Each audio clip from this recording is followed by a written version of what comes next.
Bangladesh is at a pivotal democratic moment with voters set to decide not just who forms the next government, but the future direction of the nation's governance. One man who's played a crucial role in drafting the proposed constitutional reforms that's being put to a referendum is Professor Ali Riaz. Senior correspondent Afifah Ariffin spoke to him in Dhaka on both the election and the referendum schedule for tomorrow. The referendum is asking people in a very simple question whether they would like to see changes in the system of governance as well as constitutional measures. It has been broken down in the ballot into 4 different areas. Some of them are institutional measures, some of them are issues regarding the bicameral parliament.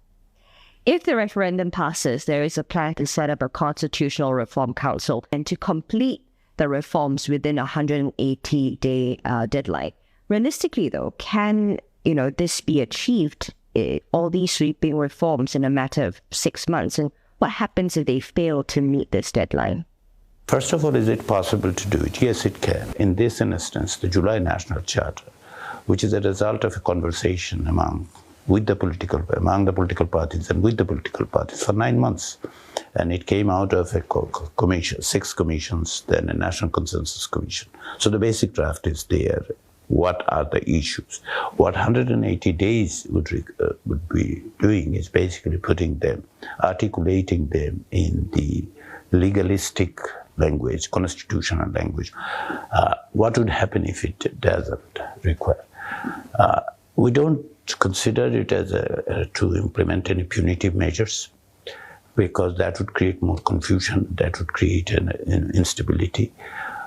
Is there anything that legally binds these political parties, whoever wins in the election, to enforce these reforms? There is a document which actually makes them legally binding, because on 17th of October last year, all political parties signed a document where they have made a pledge, which was a part of the National Charter. Politically speaking, if it passes through, which I hope would, if it passes through, if the majority of the Bangladeshi says that we would like to see that, which political party would actually say, no, I don't care about the people? They would, despite the fact they would also be winning through the same election, same process. What happens if the public votes no and they reject the referendum? What happens to these reforms? I expect that that's not going to happen, but evidently if it is a no, that means the current constitution remains, current system remains, and it would be at the disposal of the majority party.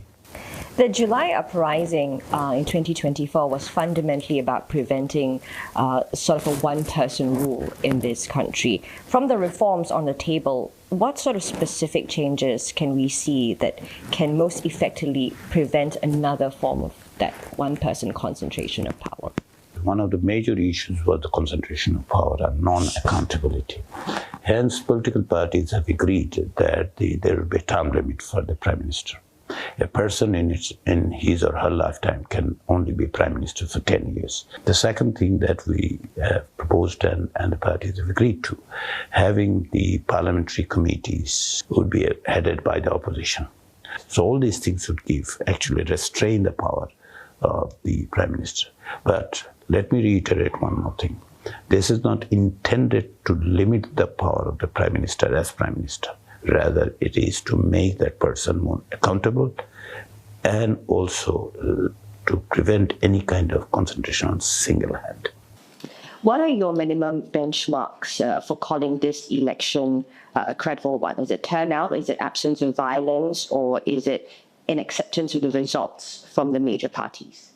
The third one is the most important to me, acceptance of the political parties. I hope the Bangladeshis and the political parties would break the cycle of that if I don't win the election is not fair. That cycle needs to be broken, and I hope they will do it. That's one of the critical elements, but that's a political culture part. With respect to the success or the benchmark, I would say how the people are reacting to it. It's not only the number, but also look at how they are participating in it.